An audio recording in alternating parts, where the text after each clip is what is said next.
On Monday, the Southern African Development Community said 3 Tanzanian soldiers were killed and 3 others wounded when hostile mortar fire landed near their camp. That would be illegal. Angry and frustrated that neither presidential candidate seems to be hearing them. There's no war in Ba Sing Se. What are you talking about? Where do you think all the refugees come from? You can't hide it. If it's one thing I love about Avatar, it's that it made it very clear there is no real winner in a war.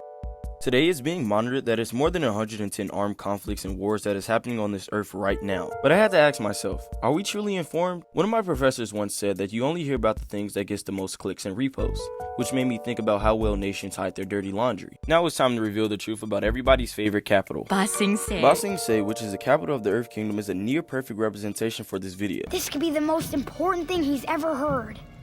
What's most important to His Royal Majesty is maintaining the cultural heritage of Ba Sing Se.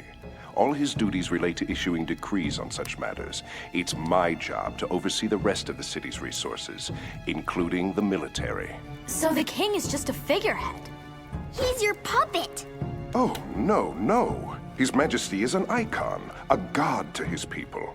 He can't sully his hands with the hourly changes of an endless war. Video. You have a wealth divide between the upper class, who's detached from reality, and the lower class, which is filled with petty crime and refugees. Kinda like real life. The capital is mainly known for its walls. You really can't get in, and it's hard to get information out. The whole world knows about the war against the Fire Nation except the citizens that aren't too scared to speak out. So how do they keep it hidden so well? And it's because they use these 5 real-world tactics: policing, intimidation, propaganda, imprisonment, and indoctrination, or PIPI for short. Starting with policing and intimidation, introducing the Dai Li, the secret police force of the Earth Kingdom. They basically lurk in the shadows and arrest anyone who talks or mentions anything about the war. I like how you get an immediate weird vibe as soon as you enter the city, especially from Aang. Why do they have all these poor people blocked off in one part of the city? This is why I never came here before. I always heard it was so different from the way the monks taught us to live. But what's super eerie is that you notice all the civilians extremely afraid of Judy and holding their tongues. I know as Americans sometimes we tend to joke about the FBI and how they're always watching. But seriously, specialized task forces like the CIA pay very close details to their citizens. Many governments use crazy surveillance systems to monitor protests all the time, and the funny thing is that this technology isn't technically hidden. How many of you have heard the term geofencing? In the right use, it's a helpful tool. Geofencing can help locate people who need assistance, or a store can send you coupons for a service that you need in your area. But there is a negative side, which we all knew. It can be used to track people who exercise the right to protest and collect their data. Americans love their neutralization stories. I mean, just look at the Assassin's Creed games, Jason Bourne, and John Wick, just to name a few. These stories revolve around the idea of eliminating threats and precision. Now, Avatar: The Last Airbender doesn't really explore this concept until the Legends of Korra, and I kinda did want to dive into real-world examples, but Big Brother YouTube isn't allowing that. So instead, we're going to talk about how Avatar focuses more on fear-mongering through imprisonment. People naturally become hesitant to speak out on issues they care about if they know harsh consequences await them. The penalties could range from something as minor as a slap on the wrist to more extreme forms of punishment. I think a really good example of this would be the Hama backstory. I thought it to be quite strange that the Fire Nation kept Hama and the other waterbenders alive, despite them being a potential threat, and especially when they realized none of them was the Avatar. Maybe the writers thought that fully neutralizing them was way too dark for the show, but then you remember that the Fire Nation had already committed genocide against the air nomads. They're so embarrassed by it. In Springfield, they're eating the dogs, the people that came in. They're eating the cats. They're eating the pets of the people that live there. And this is what's happening in our country, and it's a shame. I just want to clarify here. You bring up Springfield, Ohio, and ABC News did reach out to the city manager there. He told us there had been no credible reports of specific claims of pets being harmed, injured, or abused by individuals within the immigrant community. Well, I've seen people on television. Let me just say here, this is the people on television say my dog was taken and used for food. So maybe he said that, and maybe that's a good thing to say for a city manager. Propaganda is a tricky one depending on your media literacy. You see, if you're young and hip like me, you can tell the difference between an AI voice chat of former President Barack Obama playing Minecraft. That you tried to nuke the last Minecraft world we had with TNT's Donald. I had my reasons, and remember, my wall didn't explode with the rest of the world. Ha ha ha, I'm so great. But if you're 70, you probably don't know the difference. You see, the statement in Avatar, "There is no war in Ba Sing Se," is perfect because it's catchy, it's believable because Ba Sing Se is so protected by the walls, and most importantly, it's not true. You see, Joe D is a propaganda symbol. The creepy, cheerful compliance and denying existence of the war and unrest is meant for outsiders to believe everything is okay. Maybe this is a reach, but whenever I think of the word propaganda and war, I think of this SpongeBob clip. Poisoned our water supply, burned our crops, and delivered a plague unto our houses! He did? No, but are we just gonna wait around until he does?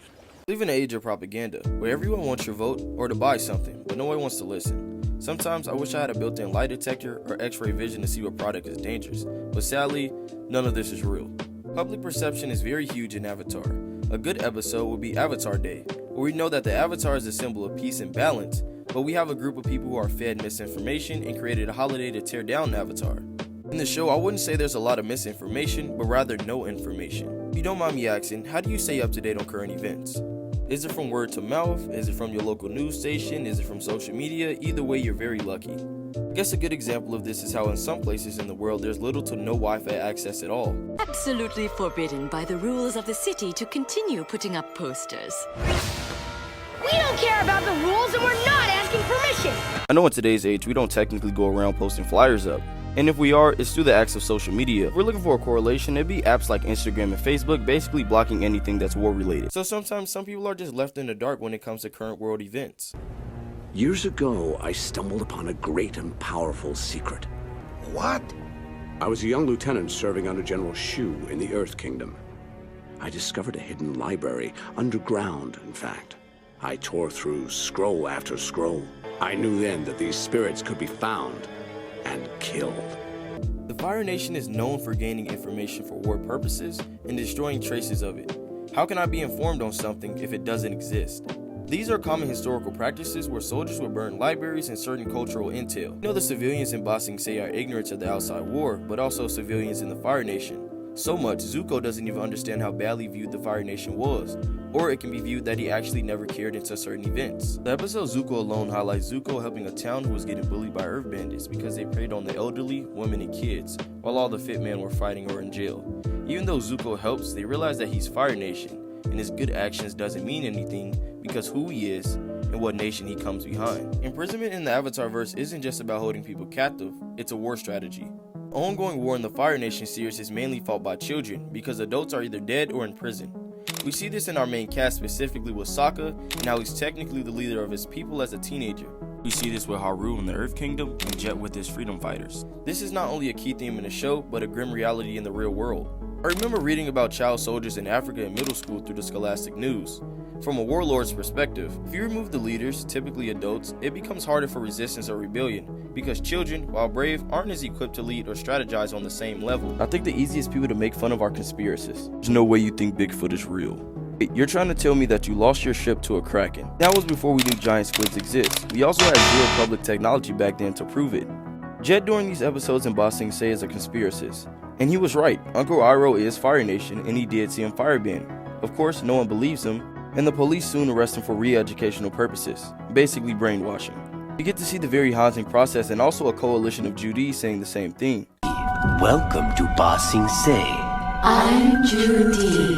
Welcome to Ba Sing Se. We're so lucky to have our walls to create order. We're so lucky to have our walls to create order. Fun fact, the reforming goes on in Lake Laogai, and Laogai is an abbreviation for reform through labor. What made the process of brainwashing Jet so creepy is because it involves hypnosis and a safe word. I wonder if Jordan Peele was an Avatar fan because it kind of reminds me of the Get Out cup clicking scene. Jet, the Earth King has invited you to Lake Laogai. I am honored to accept his invitation. Sink into the floor. Wait. Sink.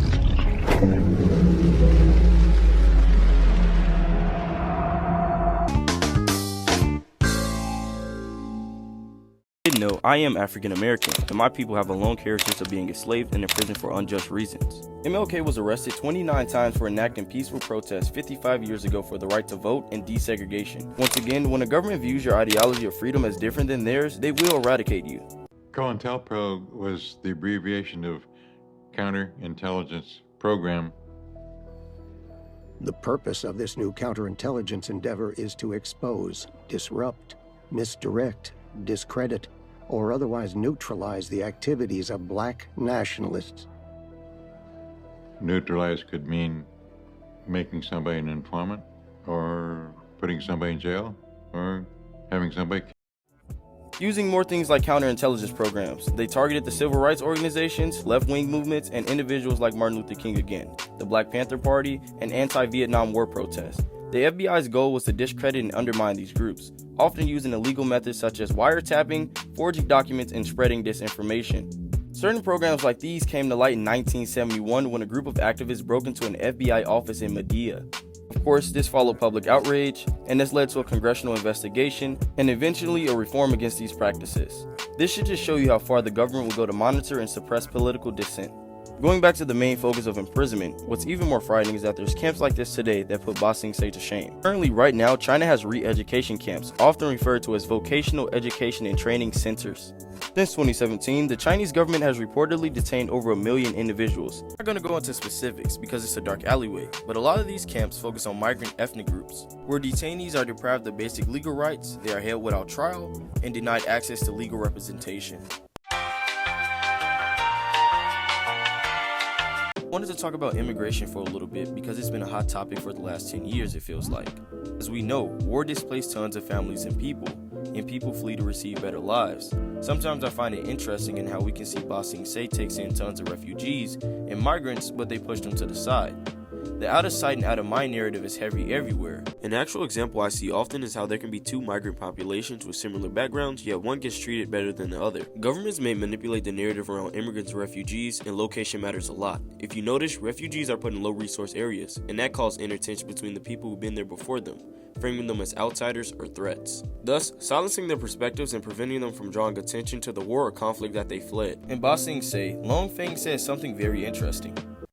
Our economy would be ruined. Our peaceful way of life, our traditions would disappear. I had to ask myself, is it selfish for us, as viewers, to want the Earth Kingdom to partake in this war? Who decides what side to be on and who to support? War is tricky and complex, as we know, and if a government wanted to not participate, should they be at fault? And I think specifically in this case, they should. I think Ba Sing Se messed up by keeping the war secret. They should have left it up for the people to decide if they care or not, because ultimately, it would be the citizens getting their hands dirty, like always, as the rich sit back and watch. People are very selfish sometimes. The Fire Nation already failed to take the city once, so they have nothing to worry about. The only reason the government will hide something like this is if they know that they're in the wrong and the general public will be too passionate about this cause. A very close mentor to me was my JRTC instructor. He was in active duty during the War on Terror and lost his ear because of a grenade shrapnel blew it off. Whenever I asked him for a good explanation on the continuation of the war, it only leaves between the lines of freedom. It's time I tell the truth. I've been lying about this whole video, because the government doesn't want to silence war, they actually want them. Avatar had a different approach by saying that the war would ruin them economically. Our economy would be ruined. Our peaceful way of life, our traditions would disappear. But on the contrary, I could see if they made a deal with the Fire Nation for some type of economical benefit in the long run. Maybe it could result in a deal of the upper class trying to save themselves from the tyranny. One of my favorite all-time movies is called War Dogs, and it basically explains what government contracting is. A little bit into detail about how much we make from selling and giving machinery and ammo to other countries for war. But also from an educational standpoint, war can be very beneficial. Did you know Germany has the most advanced medical knowledge in schools because of their research on victims during World War II? One good overlooked operation that the United States held was Paperclip. Operation Paperclip was a secret United States intelligence program in which more than 1,600 German scientists, engineers, and technicians were taken from former Germany to the US government for employment after the World War II in Europe. Most shockingly, a lot of these guys were leaders of the party. In the end, the Avatar gang was able to tell the Earth King about the war, which was one of the biggest blows to help fight the Fire Nation. I guess one of the biggest takeaways I've learned from this episode, if it's worth fighting for, then you should definitely fight for it. And if it so happens to be that you're on the wrong side of history for one moment, maybe in the future you're looked as a hero and was seen on the right side of history. Hope you learned something from this, share it to a friend, and don't forget to leave a like, subscribe. Once again, thank you for watching Media Munchies, and peace.